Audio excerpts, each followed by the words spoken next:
Il n'y avait pas des gens comme moi qui parlaient d'être noir au Japon et tout ça. C'était pas comme ça. Tu cherchais être noir au Japon, être étranger au Japon, tu envoyais des trucs. Ouais, ils sont trop racistes envers les noirs. Vous allez là-bas, tu vas être là-bas, tu vas Et galérer, des- tu vas avoir des problèmes et tout ça. Avant, c'est de la désinformation en fait. Les gens ils ouais. faisaient de la désinformation sur Internet. Comme je dis, il y avait pas. Moi, c'est une des raisons d'ailleurs que j'ai fait ma chaîne YouTube, hein.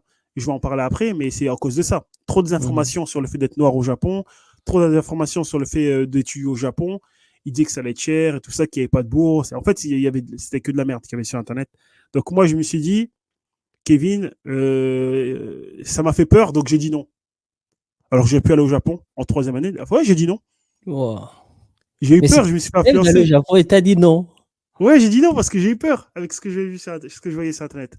Wow. Ouais, j'ai dit non. En fait, comme je dis, c'est important. Par exemple, là, on fait un podcast. S'il y a un mec si une personne a envie d'aller au Japon, il voit ce podcast, il va dire, ah ouais, lui, il a fait ça, il a galéré, il avait des doutes, il a réussi. Mais à l'époque, c'était pas comme ça. Moi, quand je te parle de ça, c'est en 2010, 2012, 2013. Il y avait rien sur Internet.